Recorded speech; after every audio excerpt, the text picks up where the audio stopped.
विद्यार्थी मित्रों, आज के इस वीडियो में हम जो टॉपिक पढ़ने वाले हैं जिसका नाम है राष्ट्रीय आय का महत्व। इसके पहले के वीडियो में हमने देखा था कि देश के आर्थिक विकास में राष्ट्रीय आय का बहुत बड़ा महत्व होता है और राष्ट्रीय आय जो है वो उस देश के विकास का सूचक होता है, आर्थिक विकास का।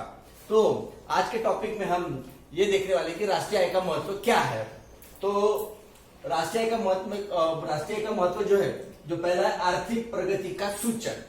तो देखिए विद्यार्थी मित्रों, किस देश के आर्थिक विकास हुआ है या नहीं हुआ है, ये अगर पता करना है तो उसके लिए राष्ट्रीय आय जो है ये एक साधन है, ये राष्ट्रीय आय एक सूचक है कि देश का आर्थिक विकास हुआ है कि नहीं हुआ है। अगर उदाहरण के तौर पर अगर हम देखेंगे अमेरिका, जापान, ये जो विकसित देश है, अगर इनका विकास हुआ है कि नहीं हुआ है, ये अगर हमको पता करना है तो राष्ट्रीय विकास से राष्ट्रीय आय से जो है वो हमको तुरंत पता चल जाता है कि उन देशों का विकास हुआ है कि नहीं। अगर उन देशों की राष्ट्रीय आय ज्यादा है तो विकास हुआ है, तो अमेरिका और जापान इन देशों का विकास हुआ है। और हमारा अगर भारत देश का अगर आर्थिक विकास की बात करेंगे तो हमारे भारत देश की राष्ट्रीय आय कम है, इसलिए भारत देश का आर्थिक विकास जो है वो हो रहा है, हुआ नहीं है। तो राष्ट्रीय आय का जो पहला महत्व है कि आर्थिक विकास किसी देश का हुआ है या नहीं हुआ है, ये बताने का जो है सूचक वो राष्ट्रीय आय को माना जाता है। तो ये पहला महत्व है। दूसरा है दो देशों के बीच तुलनात्मक अध्ययन। अगर दो देशों में अगर तुलना करनी है कि कौन सा देश विकसित देश है, कौन सा देश अविकसित देश है, तो ये तुलना हम आसानी से राष्ट्रीय आय के माध्यम से कर सकते हैं। क्योंकि राष्ट्रीय आय जो है, अभी मैंने कहा राष्ट्रीय आर्थिक प्रगति का या आर्थिक विकास का सूचक है, तो हम दो देशों के दरमियान आसानी से राष्ट्रीय आय के माध्यम से जो है वो तुलना कर सकते हैं कि कौन सा देश विकसित है, कौन सा देश अविकसित है। तो जिस देश की राष्ट्रीय आय ज्यादा है वो विकसित देश है, जिस देश की राष्ट्रीय आय कम है वो अविकसित देश है। तो दो देशों के बीच में अगर तुलना करना है तो राष्ट्रीय आय जो है वो एक महत्वपूर्ण साधन है तुलना करने के लिए। तीसरा है आर्थिक नियोजन एवं नीति निर्धारण में उपयुक्त। तो देखो विद्यार्थी मित्रों, आर्थिक नियोजन जो है वो देश की सरकार बनाती है, नीतियां जो है वो भी देश की सरकार बनाती है। तो आर्थिक नियोजन और नीतियों के माध्यम से देश जो है वो चलता है, सरकार वो बनाती है।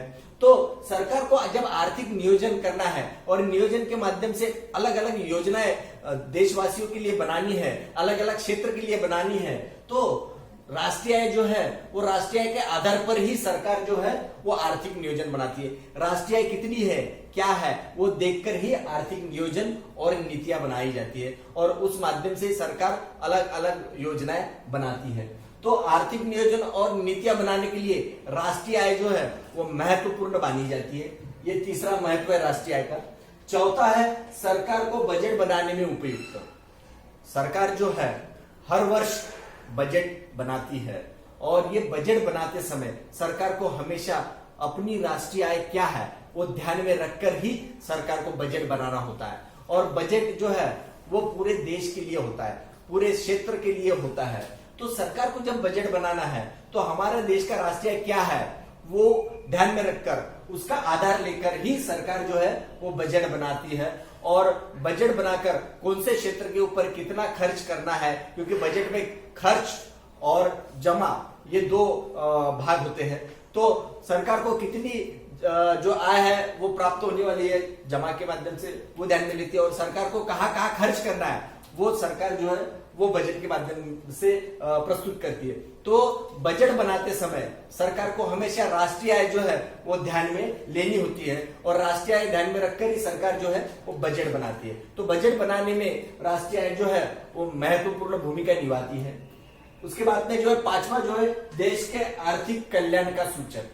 देश का आर्थिक कल्याण, कल्याण यानी हित। तो हमारे देश की जो जनता जो है उनका हित हो रहा है कि नहीं, उनका कल्याण हो रहा है कि नहीं, उनको अलग अलग सुविधाएं मिल रही कि नहीं मिल रही है। तो ये जो देश का कल्याण जो है वो हुआ है या नहीं हुआ है, इसका सूचक भी राष्ट्रीय आय। अगर राष्ट्रीय आय अगर बढ़ गई है, देश की राष्ट्रीय आय अगर बढ़ती है तो निश्चित ही देश का आर्थिक कल्याण हुआ है ऐसा माना जाता है। अगर राष्ट्रीय कम है तो देश का आर्थिक कल्याण नहीं हुआ है ऐसा माना जाता है। तो देश का आर्थिक कल्याण का सूचक भी राष्ट्रीय आय होता है। इसलिए ये जो राष्ट्रीय आय का महत्व जो है आर्थिक कल्याण का सूचक इसमें भी महत्वपूर्ण है।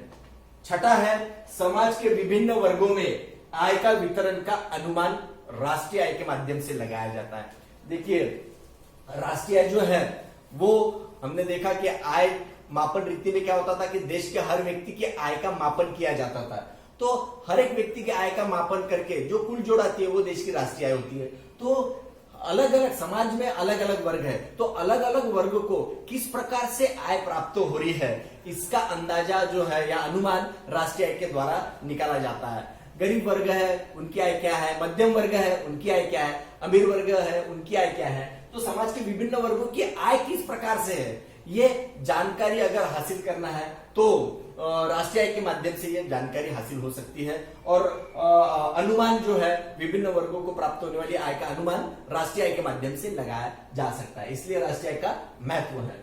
सातवां जो है आय, व्यय और बचत का अनुमान। देश में किन किन व्यक्तियों को आय मिल रही है और किस प्रकार से मिल रही है इसका अनुमान राष्ट्रीय आय के माध्यम से लगाया जा सकता है। दूसरा है व्यय, व्यय यानी खर्च। देश की जनता किस प्रकार से खर्च कर रही है वस्तु और सेवा के ऊपर, उसका भी अनुमान जो है ये राष्ट्रीय आय के माध्यम से लगाया जा सकता है। और उसके बाद में आती है बचत। देश की जनता किस तरह से बचत कर रही है, बचत का जो है तरीका क्या क्या है, और यह बचत का अनुमान जो है वो भी राष्ट्रीय आय के द्वारा लगाया जा सकता है।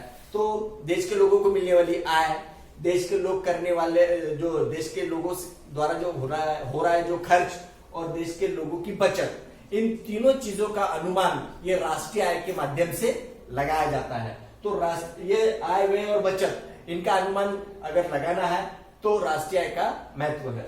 और सबसे आखिरी जो है आठवां, प्रति व्यक्ति आय निकालने के लिए उपयुक्त।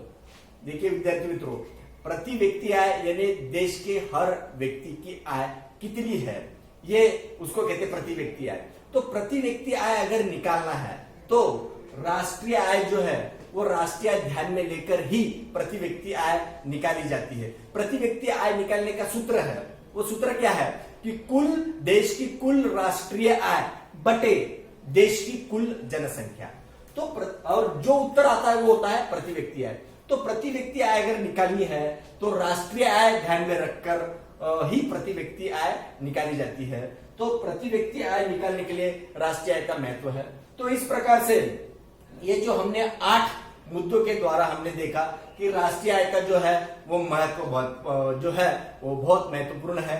और अर्थशास्त्र में राष्ट्रीय आय जो है ये घटक ही बहुत महत्वपूर्ण है। देश के आर्थिक विकास में भी ये जो एक महत्वपूर्ण घटक माना जाता है। तो इस प्रकार से ये राष्ट्रीय आय का महत्व हमने इस वीडियो में देखा है।